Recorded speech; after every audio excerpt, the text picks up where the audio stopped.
Asante kwa maombi yenu, kuniombea, kutuombea. Tumeenda, tumerudi salama.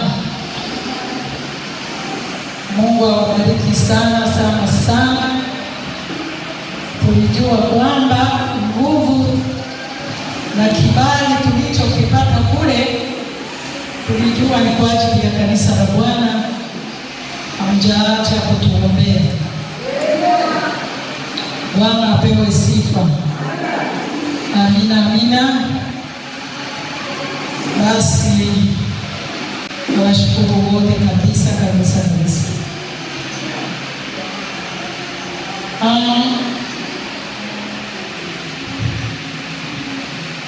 Taenda kujifunza maneno ya Bwana.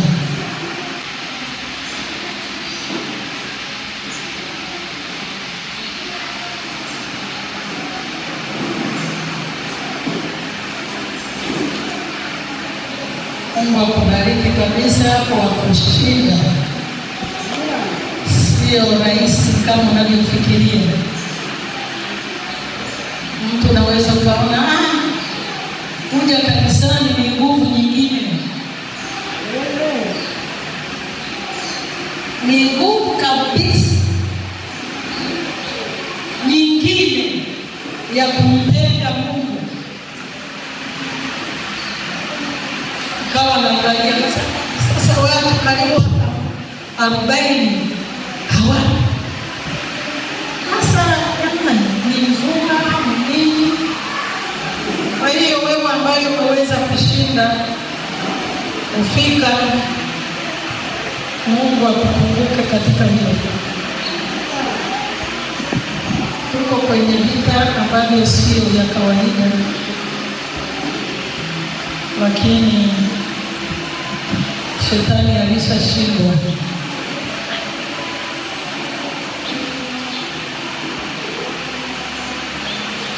Baba, katika jina la Baba, Mwana na Roho Mtakatifu, Mungu, asante.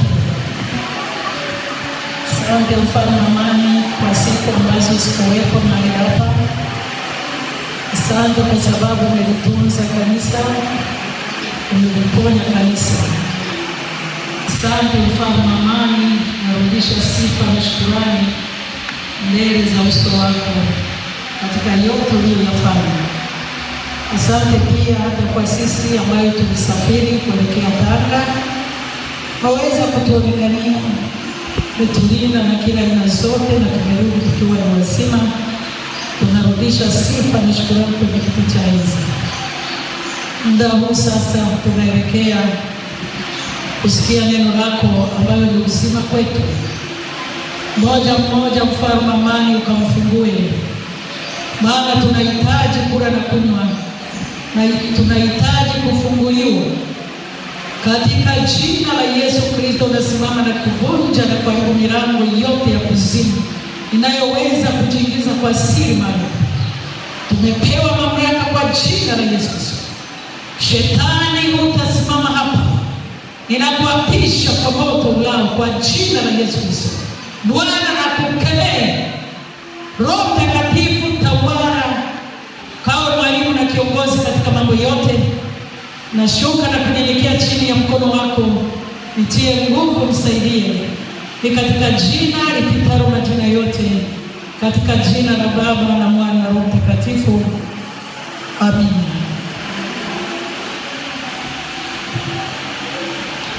Asante sana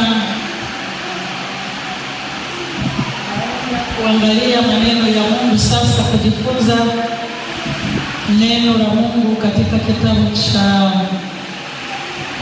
Yohana wa kwanza sura ya 2 na mstari wa 18.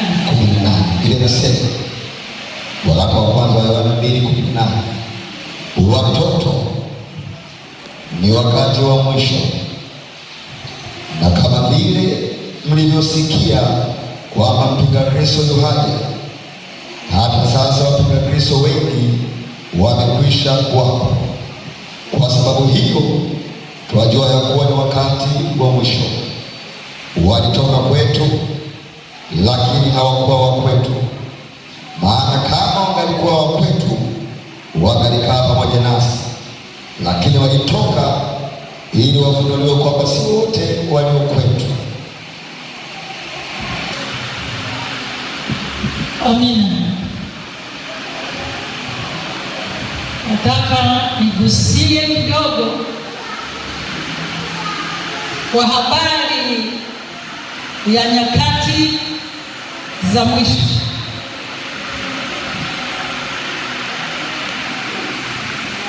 Kwa habari za nyakati za mwisho hizi tunavyoziona sasa, zilivyo sasa, tumishi wa Mungu hapa anatufundisha Yohana kwa habari za nyakati za hatari. Kwa hiyo ni mambo ambayo yamefunuliwa tangu huko mwanzo kwa ajili ya kizazi hiki na kinachokuja pia, ili kuliponya kanisa, ili kukuponya wewe ambaye uko kwenye safari hiyo ya kwenda mbinguni. Kama utasikia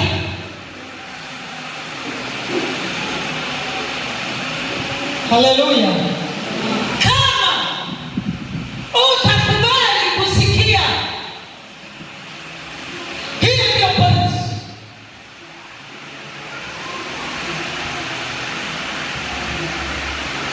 Tunaona pale amezungumza nyakati zile na nyakati za sasa.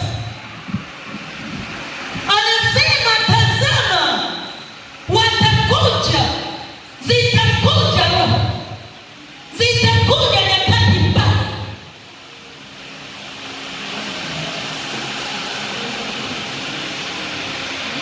Sijakupa kichwa cha kuandika, si ndio? Ukesha katika roho.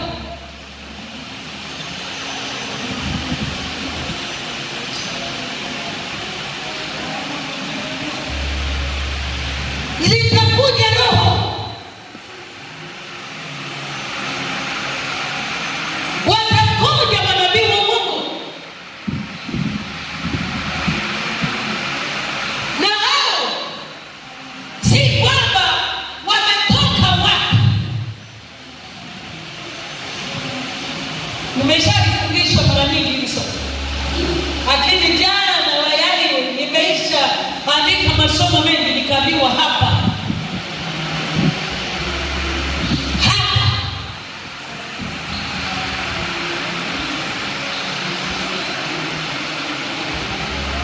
si kwamba manabii wa uongo tunawatafuta wapi. Manabii wa uongo tulikuwa nao mwanzo, na inawezekana tukawa nao hata sasa.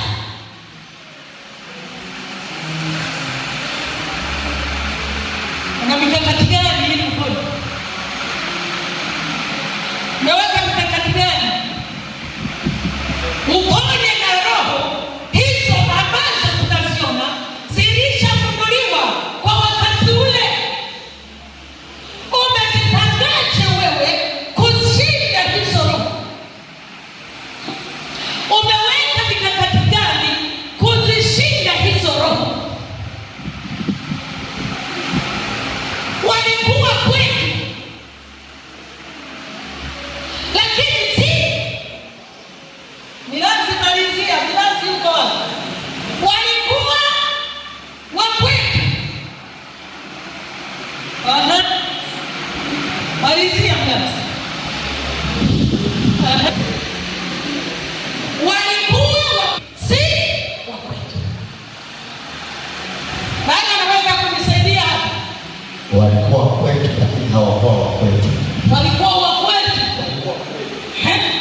hawakuwa. Ukae makini kwa kulisikia neno. Walikuwa wa kwetu, lakini si wa kwetu. Bwana asifiwe. Biblia inasema walikuwa kwetu, lakini hawakuwa wa kwetu. Maana yake ni nini? Maana yake anapozungumza Yohana namna hii kwamba tulikuwa nao kama kufundisha, tulikuwa nao kanisani, walikuwa kwetu. Maana yake tulikuwa pamoja nao, tuliabudu nao, tulishiriki nao ibada na mambo mbalimbali ya ibada, lakini hawakuwa wa kwetu. Walikuwa kwetu, lakini nia yao ilikuwa sio kama sisi tulivyo.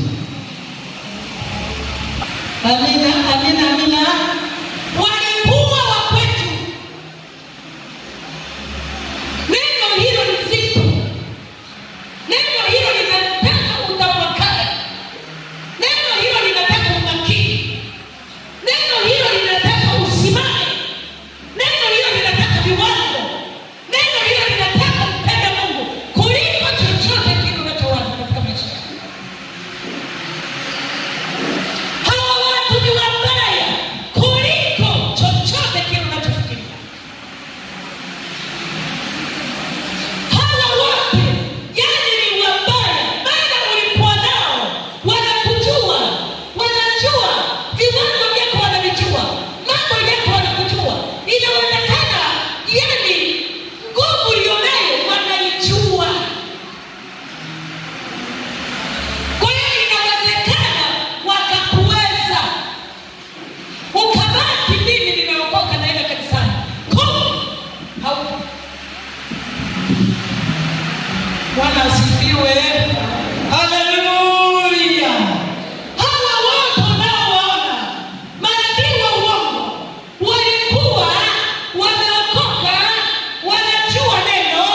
Baada ya uasi waliondoka na ile nguvu. Kwa hiyo imehamia upande wa pili, inatumika vibaya sasa. Maana wana uwezo wa kukudanganya wewe, na una uwezo wa kuamini kwamba wale, maana wanajua kufunga na kuomba, wanajua kutumika, wanajua yani, wanajua mwenye viwango vya neno, wanamjua vuguvugu, wanamjua. Mungu atusaidie. Haleluya. Walikuwa wa kwetu. Kwa hiyo huyo ujianzani anaweza akawa anaabudu hapa, baadaye akaondoka, roho nyingine ikamwingia. Akishaingiliwa na ile roho nyingine, wewe bila kuwa na nguvu nyingine ya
watatabiri.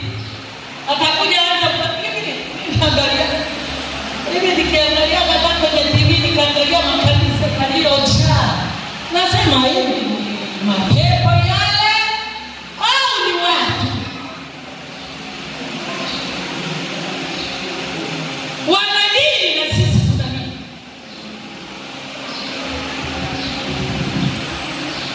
Mtu mmoja tulikuwa tunaongea jana, akasema wewe ukitaka ukosee uende kule ukitaka ukosee uende kule Kariakoo uongee, kuna nabii mkubwa hapa, umuongelee vibaya, umuongelee vibaya huyo mtumishi wako, naweza ukapigwa kwa sababu tayari wanamwamini. Siku za mwisho mtakusia, yaani natamani nifundishe kitabu cha Ufunuo uone uko wapi, umetoka wapi, unakwenda wapi. Usije ukajisahau, usijisahau. Tuko kwenye vita. Matendo ya Mitume 20:28 mpaka 28. Jitunzeni nafsi zenu na lile kundi lote nalo ambalo Roho Mtakatifu amewaweka ninyi kwa uangalizi ndani yake, mpate kudumisha kanisa lake Mungu alilonunua kwa damu yake mwenyewe. Najua mimi ya kuwa baada ya kuondoka kwangu, mbwa mwitu wakali wataingia kwenu, wasilihurumie kundi. Tena katika ninyi wenyewe watainuka watu wakisema mapotofu, wawavute hao wa wanafunzi wawaandamie wao.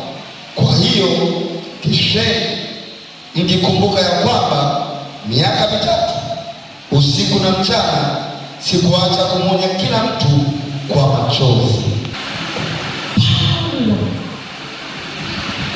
Anasema litunzeni.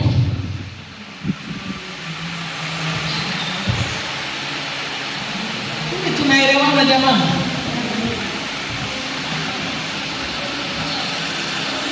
Anasema litunzeni, litunzeni kundi. Wako wawili wataingia wasiokuwa na huruma. Asubuhi mwalimu ametufundisha kwa habari ya Sunday school.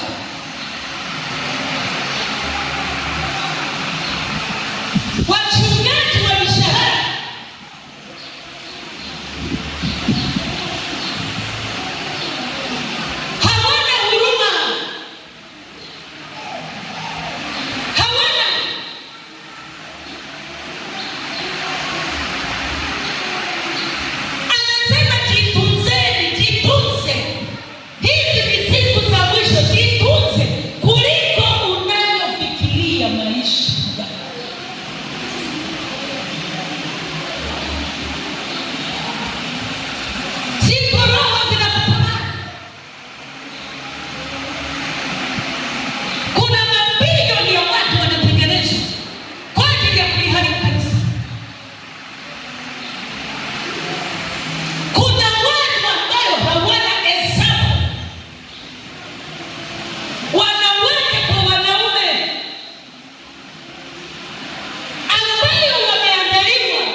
vijana nihurumie, acha niseme kidogo.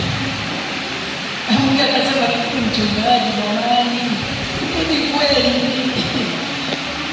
kweli sawa.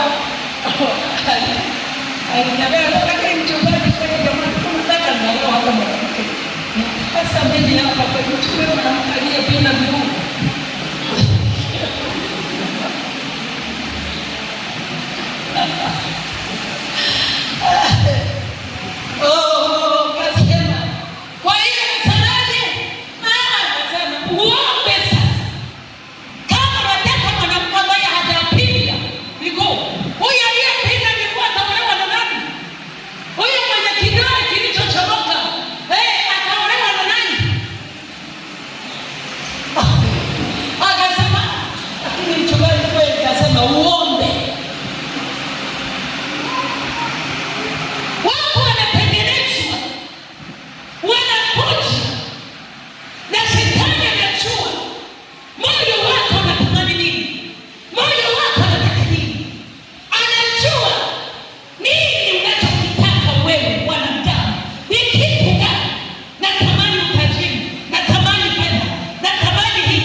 Wanaanza na wachungaji, mchungaji unaletewa sijui gari hapo, sielewi, naambiwa tutafanya 1, 2, 3.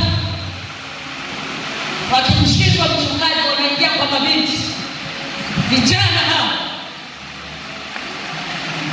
ana pesa za kutosha, na wewe msichana unatafuta wanaume wenye uwezo, wenye pesa.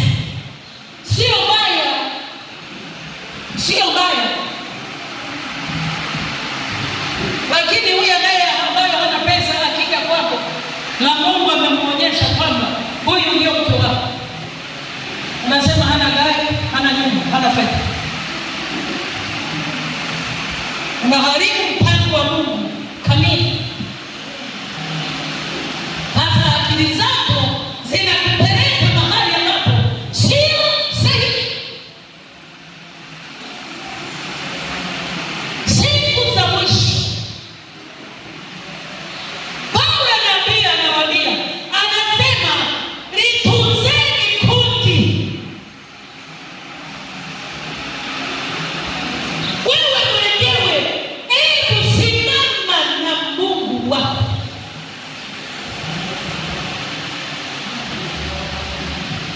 Simama na Mungu. Biblia inasema roho itendayo dhambi ndiyo itakayokufa.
bali Roho Mtakatifu amewaweka ninyi kuwa waangalizi ndani yake, mpate kulilisha kanisa lake Mungu alilolinunua kwa damu yake mwenyewe.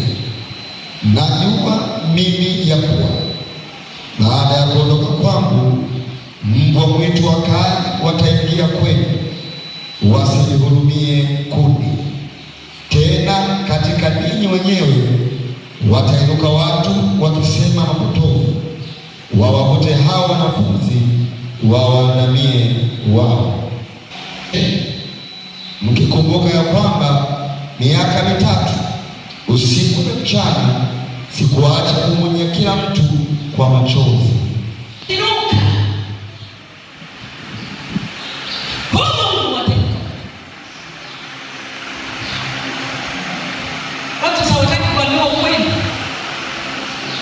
Watu hawataki kuonywa,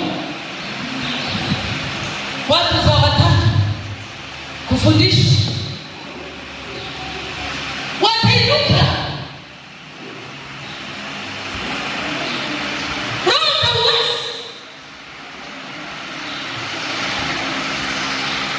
Jamani, naogopa,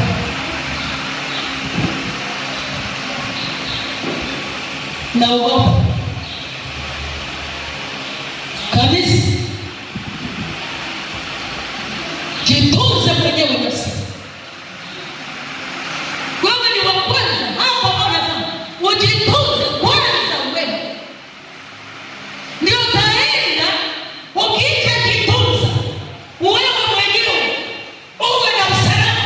Ndipo utaenda ngazi nyingine. Wewe kabla hujama sawa, sio rahisi ukamwangalia mtu mwingine, maana wewe una usalama. Unasifiwa. Kwa hiyo wewe mwenyewe jitunze, ujilinde, ujiangalie, uwe na sifa za kimungu. Lakini wewe huna sifa ya kimungu, hujajitunza, huwezi kumtunza mtu mwingine, si ndio? Siku za mwisho bila nguvu ya Roho Mtakatifu, jamani, tuambizane ukweli, bila nguvu ya Mungu si tusingerudi kutoka hapa. Binti yangu, mchungaji, nataka niende nishuhudie. Utanipata kamwambia atakupata nusu saa. Wewe ushuhudie. Mama aliyeenda akaona akajifunza. Mama amechanganyikiwa, anasema hivi ndivyo ndivyo, inakuaje? Nasema ujidai kwa sababu umetembea na mtumishi wa Mungu. Haleluya, Bwana asifiwe. Kasema hiki kibali unachokiona na nguvu hii, yuko Mungu. Alitujaribu, hawezi tuache. Tumeishaingia kwenye anga zao, rada zao lazima zijue kwamba ni watu gani wameingia hapa, wana nguvu gani.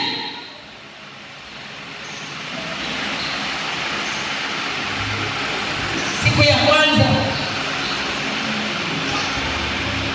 nikaona, kamwambia jipande, na ninakapenda kwa sababu nikaambaje, unaona akaraka jipande, hakuna.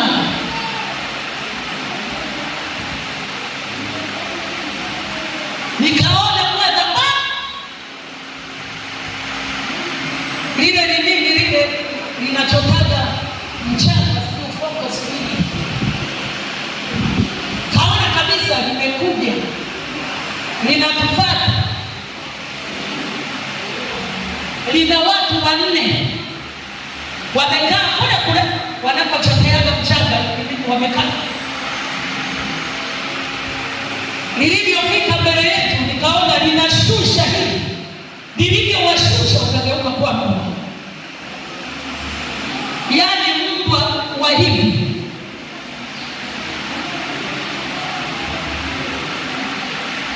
Nikasema Mungu akawapoteza. Kifakisi ya kwanza. Kesho yake msije mkaona hivi vitu mkavizarau kwenye nyumba zenu. Kesho yake likaja lijusi likubwa, nikamwambia usiguse, niachie nishughulikie. Kaliua. Siku ya pili likaja kaliua. Siku ya tatu alikuja nge, yaani sijui kama hilo la chini kubwa, mimi sijawahi kuliona. Kamwambia wewe unaliweza, hebu kaliua. Akaua. Siku ya nne nimekaa, tumemaliza maombi, nimekaa kwenye kiti kidogo nimejitetea. Ninaona ananiita pasta.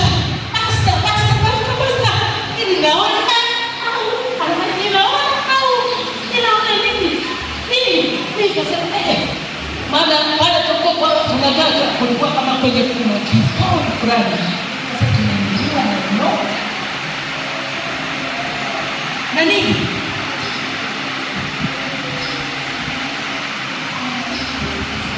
ninaenda kuangalia mlangoni, mimi sijawahi kuona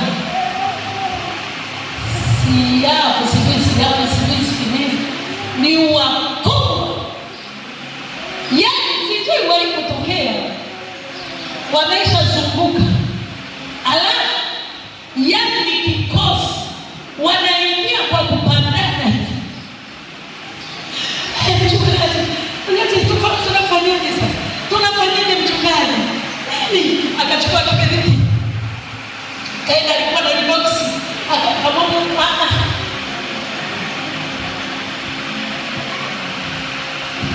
kaenda pale mlangoni, kasema kwa jina la Yesu, radi toke mbinguni, radi moto la, kwa jina la Yesu, moto. Nikarudi. Yaani mimi hata kukaa nilikuwa sikaa, mimi sielewi, hakuna anayeweza kuelewa nini ilitokea. Utafikiri wamekaangwa kwenye moto. Yaani mimi anaenda yeye anagangania kwenda kuchoma lile boksi ili awachome, kwenda kuangalia wamekufa, hakuna hata mmoja. Akasema chauone nini, nione nini, chauone, kwenda kuangalia. Ukifagia hivi na fagia, wamekauka. Waliuawa na moto gani? Pigia Bwana makofi.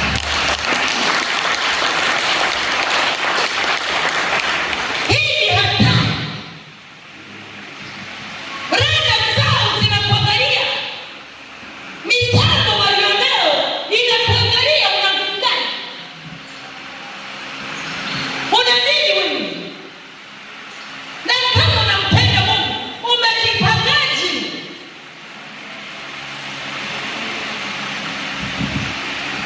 Manabii wa uongo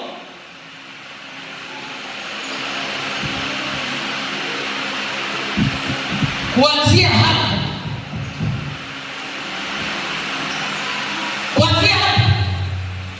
wakachanganyikiwa. Kile tulikokuwa tunaenda, atakuja kushuhudia. Mimi zamani hapa kuongea wanatufanyia nini?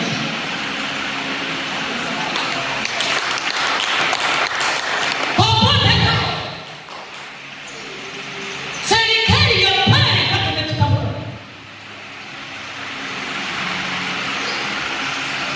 Hata kucheza na Mungu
Anasema mtamdanganya mchungaji au mtamdanganya Mungu au wewe acha.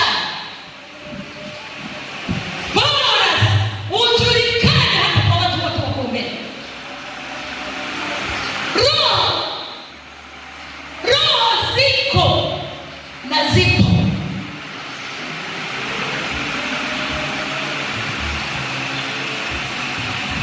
Jitunze,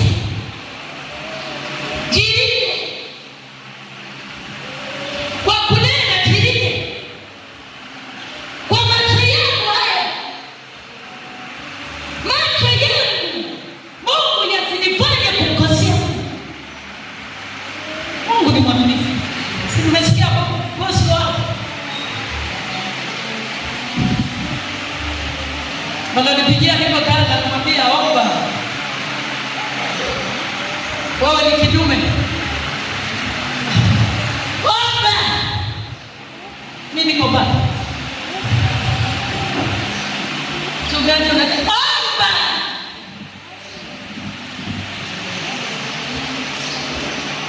Omba. Omba. Wewe nimekupata, omba. Sababu unamwambiana maneno makali huyu. Bosco, watu napambana naye. Mazingine anakuja nyumbani, mchungaji anamwambia haya ondoka, nimechoka. Lakini unajua mchungaji, mimi sina mama. Mimi ninakuja kwako, wewe ndio mama. Ondoka. Nakupenda.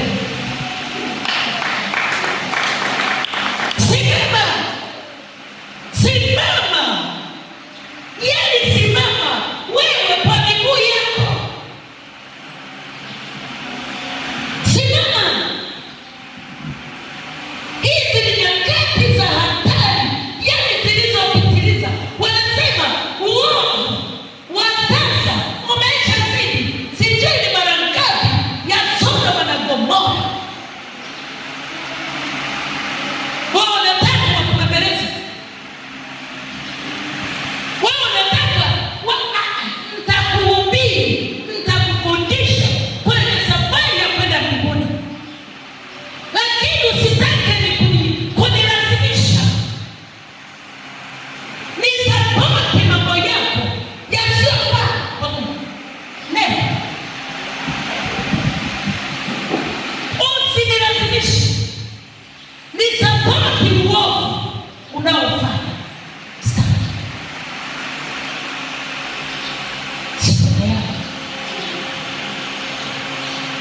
Bwana ataenda kujibu mbele za Mungu. Mtaenda kujieleza. Kwanza atajieleza nini wakati kila kitu kiko wazi? Hakuna kujieleza. Biblia inasema kila ulichokifanya hapa duniani. Yaani Mungu ana shida. Unawekwa wazi, unaona na dakika na sekunde na mwezi na nini, unajiona kwamba saa hii nilikuwa fulani, nilikuwa nadanganya, saa hii nilikuwa nazini, saa hii nilikuwa nalewa, saa hii nilikuwa wapi, saa hii, yani kila kitu unajisoma mwenyewe. Mungu hana shida kusema sasa Bwana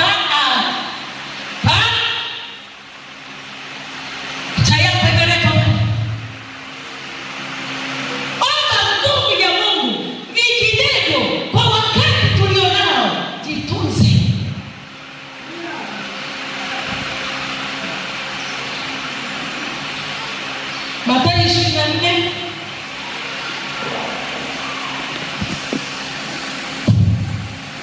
Mathayo.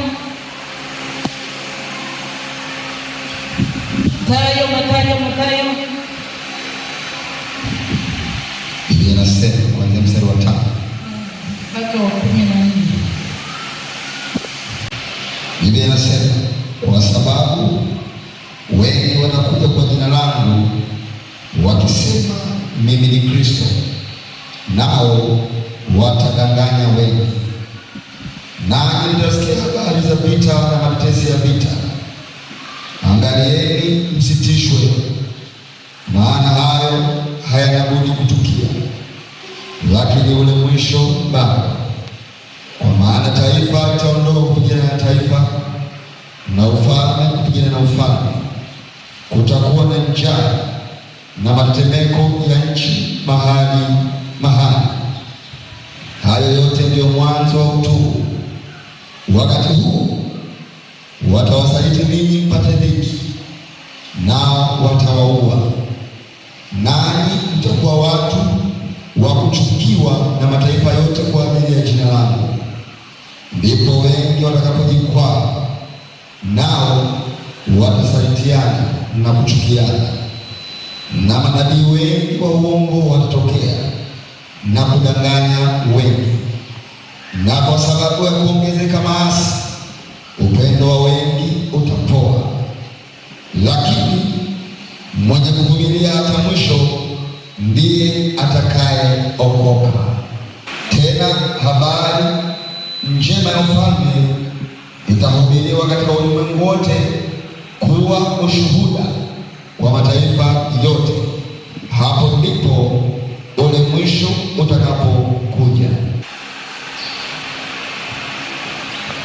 Ule mwisho, atakayevumilia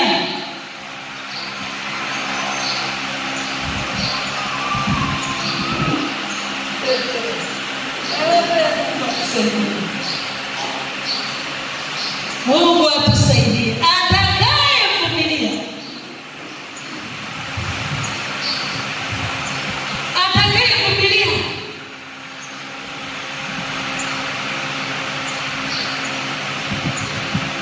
huyo ndiye atakayeokoka.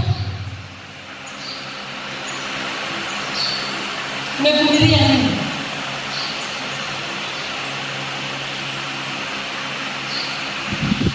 Hizo ni nyakati za kurudi kwa Yesu.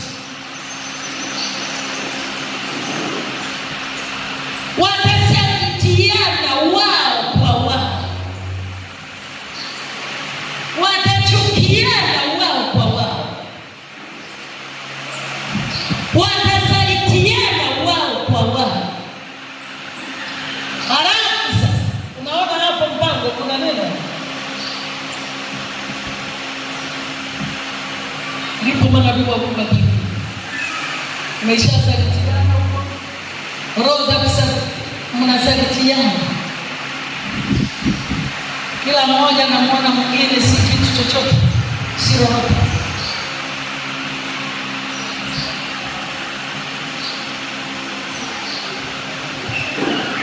si chochote. Halafu ni rahisi kabisa nabii wa Mungu kuingia na kufanya neno maishamalizana nini? Hayo hakuna kupendana, kuna kuhurumiana.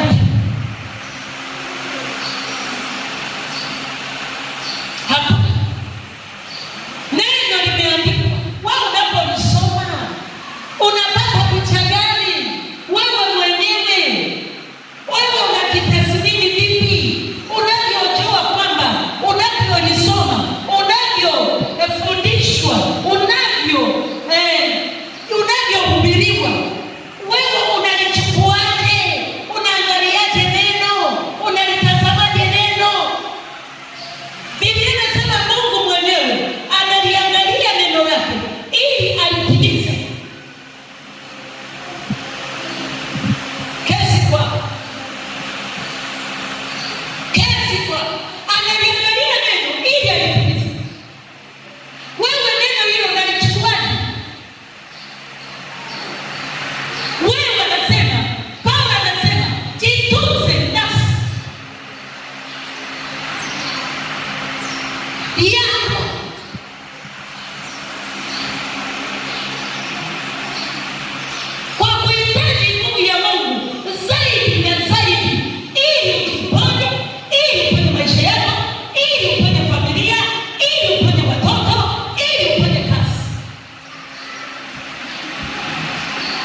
ninaangalia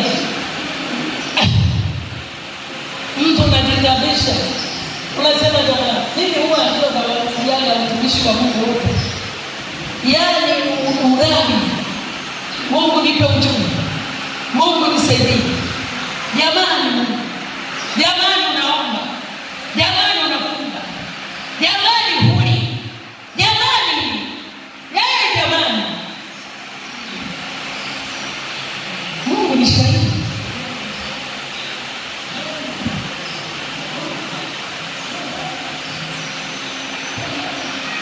Shetani yuko kazini kuliko na wewe. Anaomba kuliko yeye, huwa na maombi, naye anasema sisi tunaelekea mlimani, wachawi wanaenda mlimani. Wachawi wanaenda mlimani kama ninyi mmepanga siku 20, yeye siku 40. Lakini kwa neema tunashinda kwa sababu tunayemwamini alishinda. Hata wangefunga miaka mingapi, tunamshindi hivi. Yani ukifunga wiki moja, nguvu mezo za kutosha.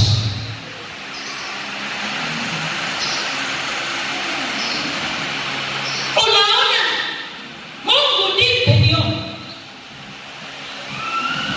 Watu wengine baraka zao, yani jamani, Shetani anafanya kazi usiku na mchana, na anakujua wewe unahitaji nini, ili akupate katika hilo hitaji unalopata, bila kuwa macho, bila kuomba, bila kukesha. Kushinda ni ndoto, ni ndoto, ni ndoto, ni ndoto. Mimi kuna mtu mmoja, mimi bwana, hivi wanatangaza wanaume, wanatangaza unaombanga nini? Mbona nimekuona yani huko vingine kabisa, una magari, una mamene, wewe unataka unajitesa wakati naona una machuko na magari, una kila kitu nacho, una mko na watoto. Sasa anataka muingize mwenzake kwenye mkenge. Mara kingine na mchungaji anawaombea, atatuombea, siwezi. Naomba kitu gani? Huyo anayeambiwa baada ya kuniambia, akasema kuna moja nikamwambia unadanganya, omba. Bahati nzuri alikuwa anapenda sana, lakini akaja tena wanaabudu wote. Wewe acha mchungaji anatuombea, maana kila siku nasikia mchungaji kwenye maombi, mchungaji yuko kwenye maombi. Wanaomba nini? Magari nayo, nyumba, nini, kila kitu nacho.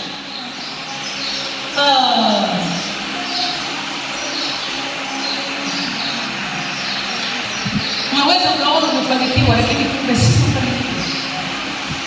Mafanikio yanahitaji maombi.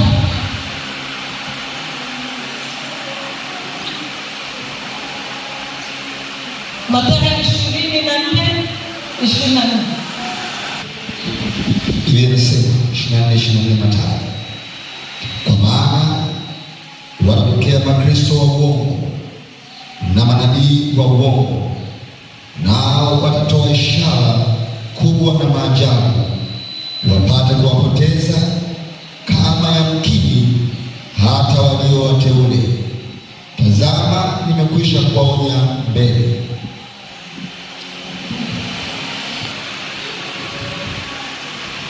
Watakuja na mambo ya ajabu. Si tunayasikia? Tunayasikia. Mimi nilienda, nimepona. Mimi nilienda, nikafanywa hivi, nimekuwa na gari. Mimi nilikuwa sina nyumba, nimepata nyumba. Watu maelfu na maelfu. Ishara. Hao watakuja na ishara.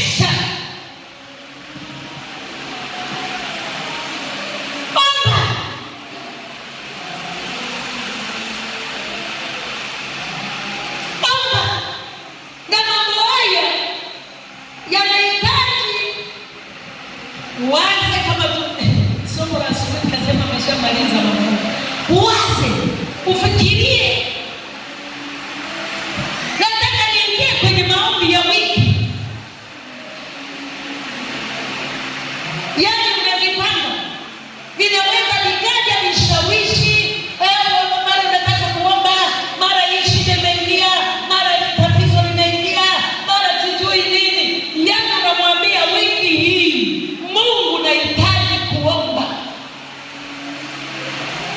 Mungu nisaidie.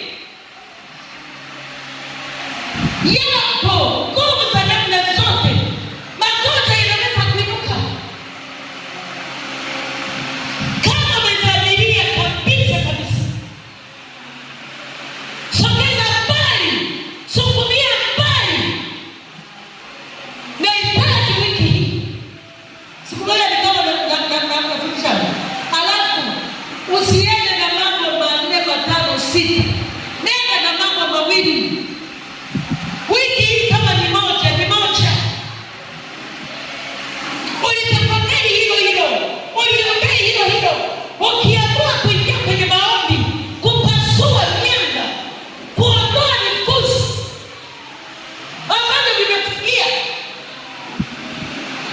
yaani unadili na hilo mwambie Mungu unahitaji kuona.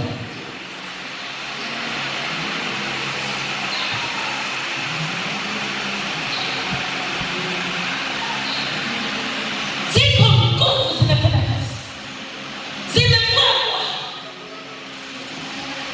ili uende ukabudu. Yesu akaambiwa kwamba shetani akamwambia Yesu, yaani utakiniabudu nakupa unachotaka.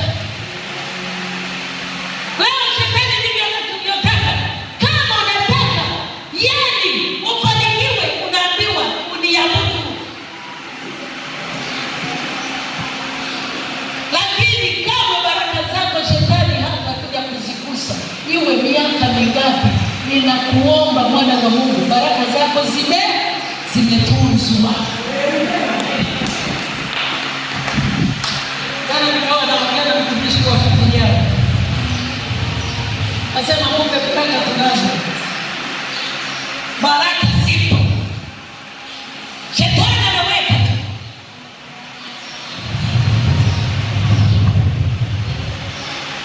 Nikaona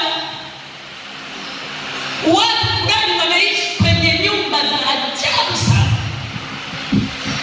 yaani ni nyumba zinatisha, zina uchafu, za udongo. Hata huko nilipokwenda ukasikia nyumba kama hizo, yaani ni umaskini, sio umaskini, riziki iliyokithiri.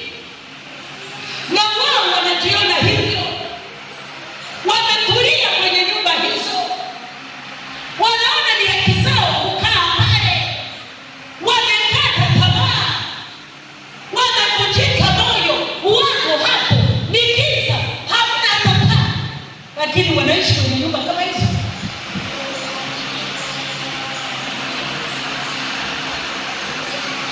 Sasa kuangalia kwenye ukuta kama huu, yaani ndani ya ukuta kuna shimo, kuna kishimo, kumbe anakaa nyoka. Kwenye shimo hiyo kuna nyoka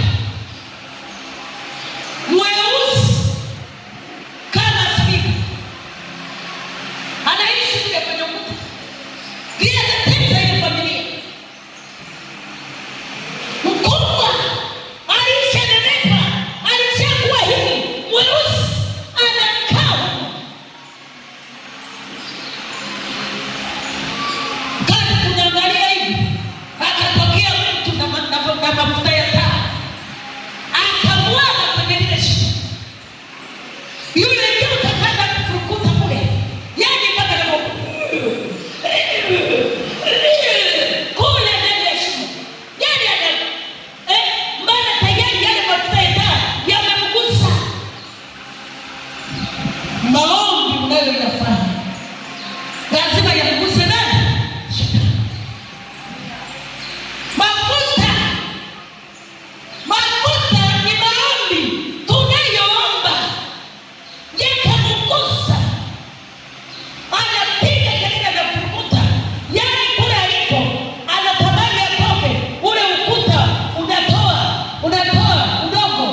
wanaanza.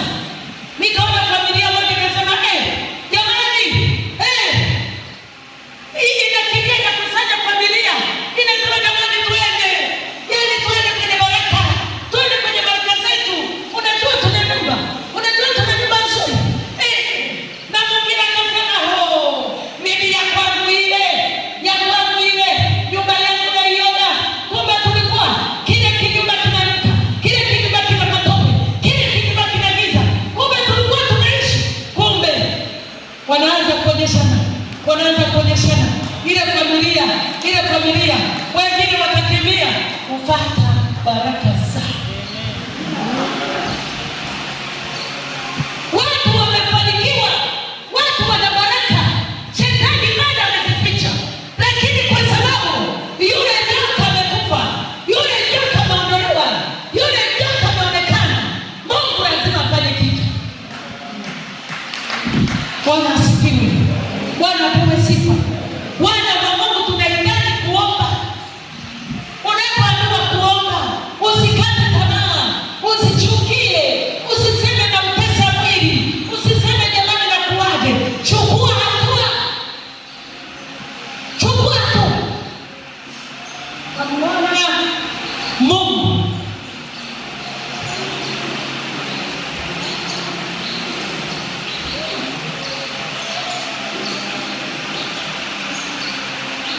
Tuangalie katika kitabu cha Petro wa kwanza 4:7-11. Biblia inasema, waraka wa kwanza wa Petro sura ya 4:7-11, lakini mwisho wa mambo yote umekaribia. Basi iweni na akili, mkeshe katika sala. Zaidi ya yote iweni na juhudi nyingi katika kupendana, kwa sababu upendo husitiri wingi wa dhambi. Mkaribishane ninyi kwa ninyi pasipo kunung'unika. Kila mmoja kwa kadri alivyoipokea karama itumieni kwa kuhudumiana, kama mawakili wema wa neema mbalimbali za Mungu. Mtu akisema na aseme kama mausia ya Mungu. Mtu akihudumu na ahudumu kwa nguvu anazojaliwa na Mungu, ili Mungu atukuzwe katika mambo yote kwa Kristo Yesu. Utukufu na uweza una yeye hata milele na milele. Amina. Mwisho wa mambo yote umekaribia.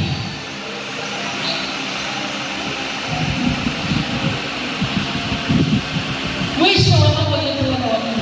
Ni nini ambacho hatujakiona? Mwisho wa mambo yote umekaribia.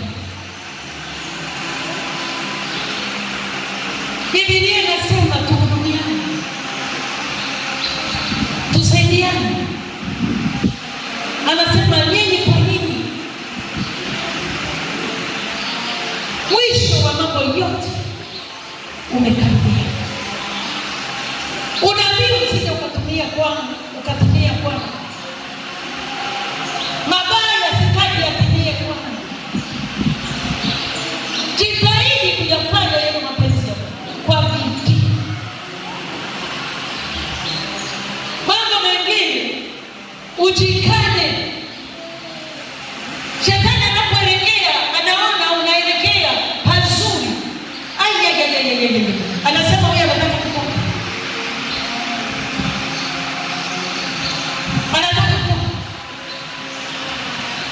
Vinginevyo mwana wa Mungu, ulimwengu tulio nao umesha kukataa. Mutasaidia, mutakatana, yanakataa kwa familia kwa familia. Tunaona mangapi hayaelezeki. Familia wanakatana wenyewe kwa wenyewe.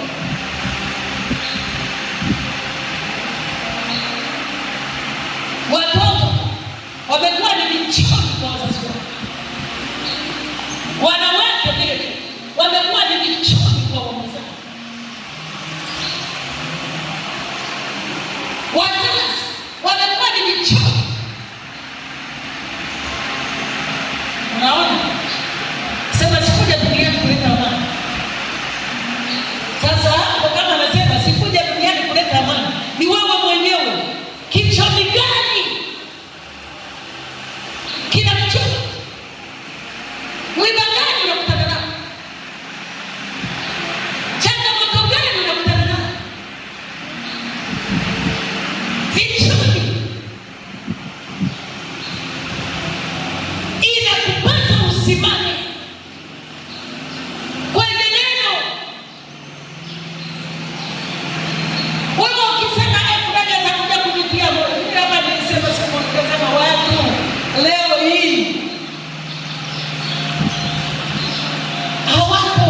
Jennifer mimi sijara nina siku 3 au siku 2, unamkuta yeye ana mwezi ajabu hivi, wewe atakia mtu wao na siku 2 ujana, halafu unaenda kwa mtu ambaye yeye ana mwezi unaenda unamkuta anakwambia jamani, mimi mke wangu jamani, mimi jamani, ninajaribu kwa mke wangu jamani, ninajaribu kwa mke wangu.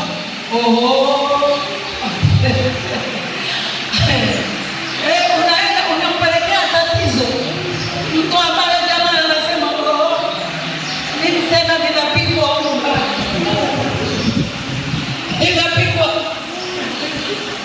hata nikileta chakula naambiwa nipike mwenyewe, kwani wewe una mikono? Pika. Wewe unapeleka tatizo kwa mtu. Nani atakayekusema? Hapo ndio neno linasimama kwamba kila jaribu lina mlango wa subiri, mlango. Haleluya. Bwana asifiwe, Bwana apewe sifa.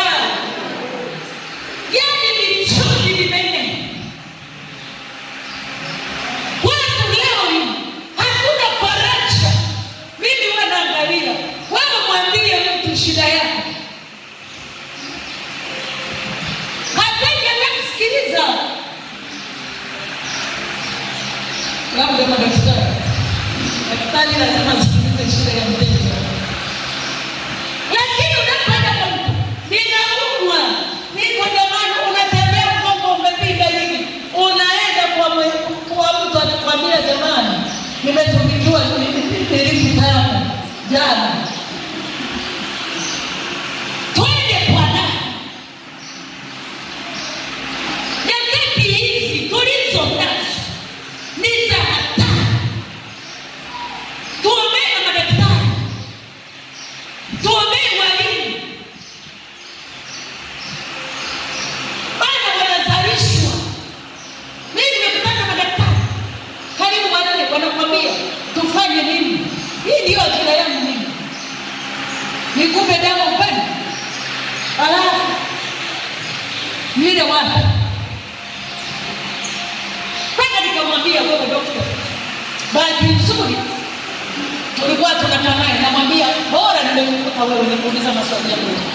Akasema kweli hizi dawa hatujawahi kuzisomea, si tumesomea dawa nyingine, lakini tunaambiwa watu tuwape dawa hizi ili kesho urudi, ili kesho urudi. Wao wanakupa dawa, tunamsikia imani na mimi simame. Haleluya, Bwana asifiwe. Ndivyo mzunguko wa ulimwengu unavyokwenda, ni kwamba lazima maandiko yatimie. Yote haya yanatimiza unabii. Biblia inasema asomaye anafahamu. Unapokuwa unasoma unajua, kumbe sasa nijipangaje katika hili, nisimamaje katika hili. Unaenda kwa madaktari, unamwambia Mungu, ninaenda kwa dokta. Kama rais kabla hajaenda sehemu fulani, mabodyguard wanafanyaje? Wanatangulia, si ndio? Usalama wanafanyaje? Wanatangulia kuangalia mazingira. Wewe ni zaidi ya hayo, ni zaidi ya hayo. Unasema ndivyo. Wakati tumeenda tena, nasema tulifunga na kuomba kabla hatujaenda. Usalama, tangulia, angalia mazingira. Mabodi gani nyuma, alafu tunajibadilisha kwenye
Tunaona hapa nilivyohubiri hapa. Sisi kama linyoka liko ndani.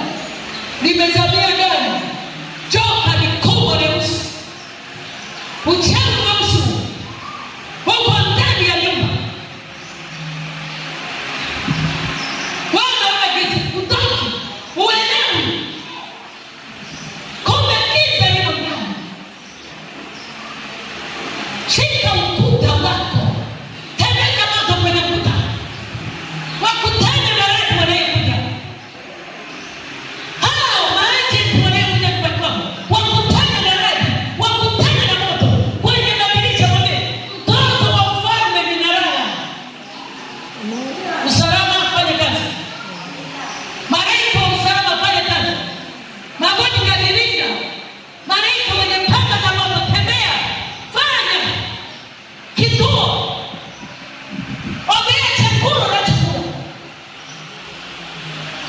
Ombea maji. Vyote hivyo vimeshaanza kuwa sumu.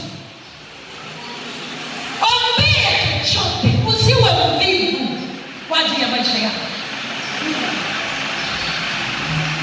Mungu yupo. Mungu anakuwazia mema. Mungu ni mchungaji. Mungu ni rafiki. Bwana asifiwe. Bwana apewe sifa. Mungu ni mwema. Hata wajipange maelfu na maelfu. Hata wajipange. Lakini sisi tutatoboa. Sisi tutatoka. Na watatuona na kuwashangaa. Ngoja tusome andiko moja alafu tumalize.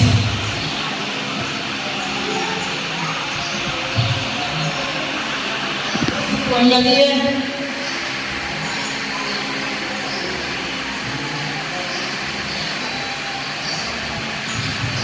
tuangalie Wakorintho wa pili na mstari wa 15 nione kama liko 11 na mstari wa 19. Kuna kitu hapo 19.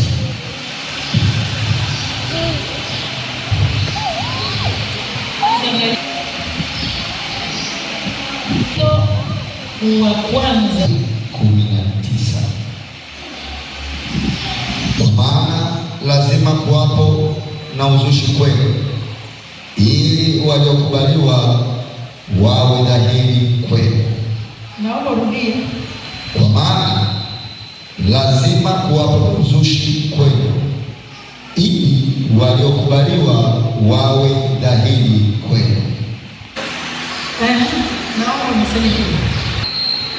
Bwana Yesu asifiwe. Amen.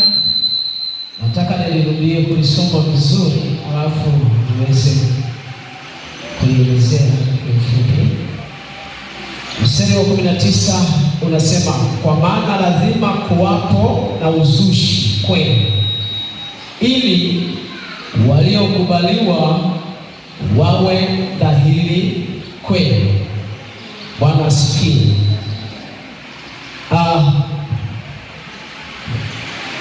Nitaelezea hivi. Biblia inasema, Paulo anazungumza habari hiyo kwa mfano, ili tuwe na mchele supa lazima kuwe kuna chuya na chenga. Lazima kuwe kuna chenga ili tuone mchele supa. Maana yake lazima kuwe watu wazushi wawepo, ili wawepo waliokubalika, ili wafunuliwe waliokubalika, ili ujulikane hawa kumbe ndio wako sawa, ila hawa hawako sawa. Amina.